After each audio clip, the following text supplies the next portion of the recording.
All right, buddy, what's going on? So right now we're talking about recognizing subconscious patterns, right? Because you got to keep in mind, right, that the mind is automatically sparking thoughts and feelings. There's automatically a pattern, especially if you're somebody of age and shit like that. You know, you're above 18, 16, 17, 8, 9, blah, blah, right?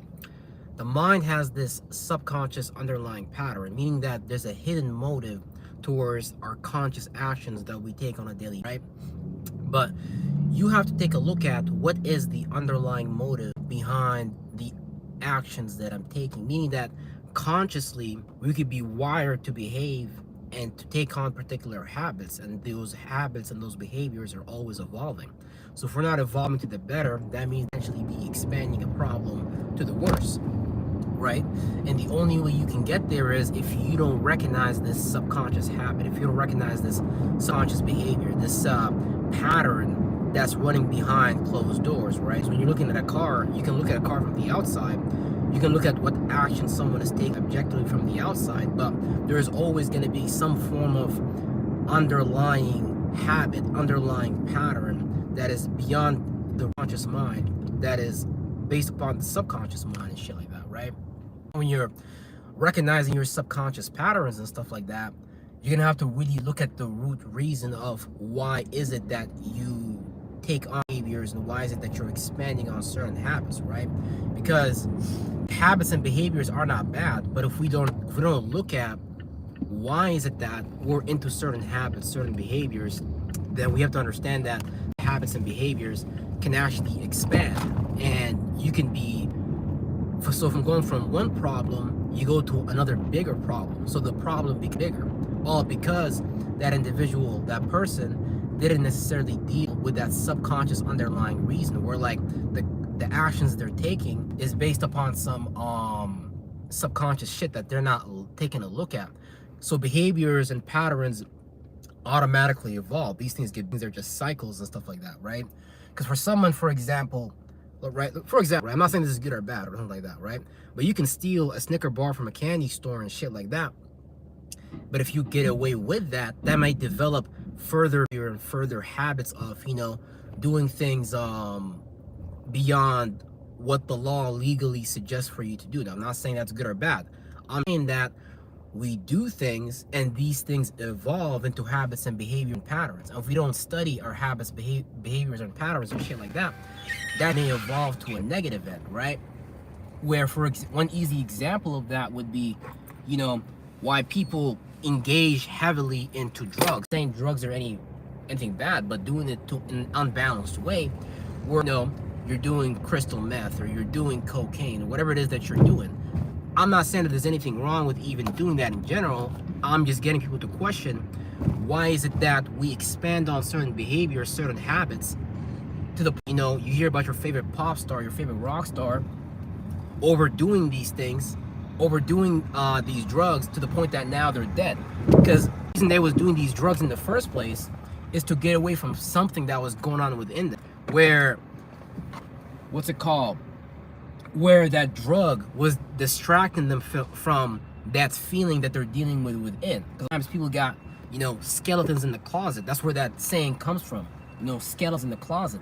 If you don't clean up your skeletons in the closet, then those skeletons in the closet are gonna run your life for you.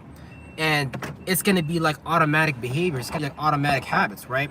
And we're gonna look at these things like, well, this is just me, this is who I am, this is what I like to do. Well, you gotta be able to question, why is it that you like what you like, and why are you attached to what you like? And what is what you like based upon? Is it based upon it just being familiar to you?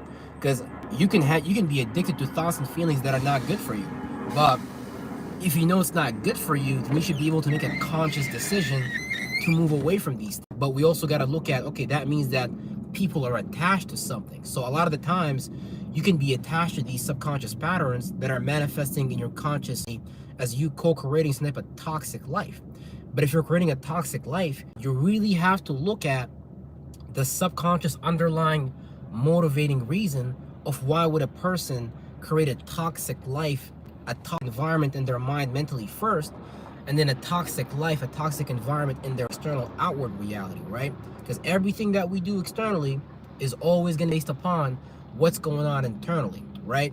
So you have to always look at the underlying motives behind their actions. And these things are going to be influenced by our subconscious. And that wiring system, that pattern that we could empower for such long periods of time, is going to be different components that make up these things. It could be certain... What the fuck, bro? Man, my phone fell. God damn it. But yeah, back to what I was saying, man. It's a lot of things that are going on underneath the hood of that you got to take a look at. You know, why is my mind, why is my systems engaging with certain feelings?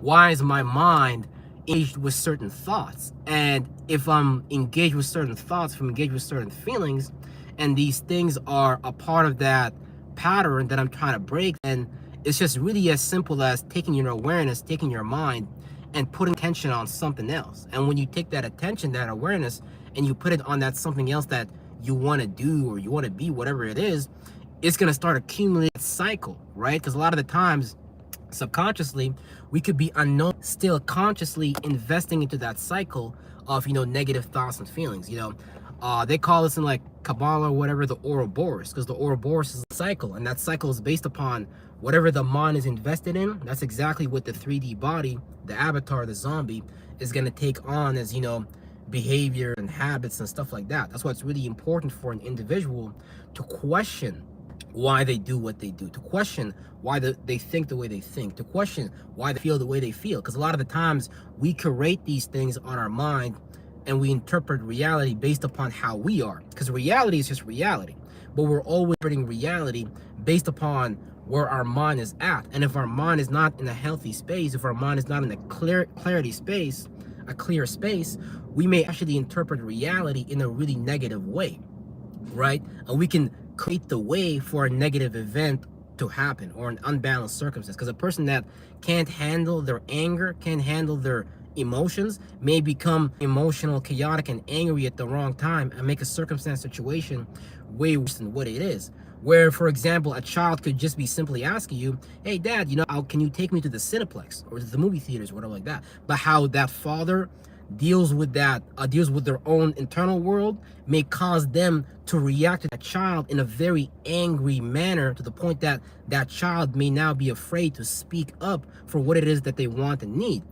So the better we learn to manage ourselves, it's like we're almost basically helping the world simultaneously. We're almost helping everyone else, because the better we can handle straight to other people how to have self-control. Because you gotta remember, like, the mind, thoughts, and feelings are contagious. We're always affecting things with how we think and feel.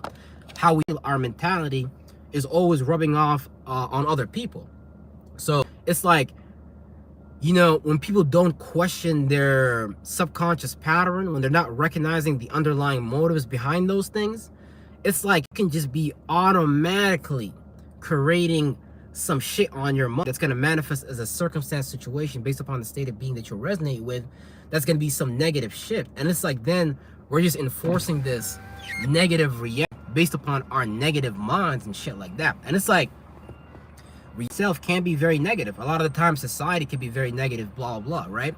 But it's about how you look at it and how you handle that perception of something that's negative, because you got to transmute it in your mind too, right? And that's how you become like the powerful person, almost, where like the experience itself no longer, or the external world itself no longer affects you, because it's like your mind is subconsciously on some shit, and that auto suggestion itself is carrying you through the day, where you no longer have to even use like mantras on a daily basis or whatever it is, right?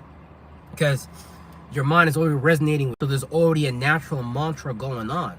So if the mind has a mantra that's producing a negative life, then you just want to start another mantra that can lead you into a positive life. And you know, positive, negative is like to an individual. I'm just talking about, like, you know, being aware of your own sensitivity that can be based upon a bias that can lead you into a lesser life, you could say, and just being aware of the conscious actions, the awareness to, you know, direct yourself and not be directed and influenced by your old subconscious patterns and stuff like that. Because a lot of times where can allow themselves to be the same way that they've always been, because they keep allowing that to be. They keep allowing their mind to run down those pathways. They keep allowing their mind to run down those directions, right? But these are just directions our mind are going towards, right? So the moment a thought come up on your mind, you don't have to allow your spirit, your observer, to get into that light, into that awareness. That might be like a light and an awareness that need to be thrown in the garbage slowly and surely, right?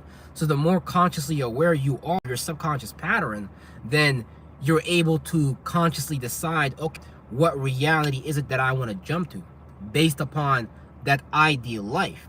A lot of people are attached to like a negative internal switch. They create like a negative reality where they don't have the power to influence the reality. Instead, they get influenced and shit like that, right? You want to be the person that has the power to influence reality with your mentality, because you're already doing it.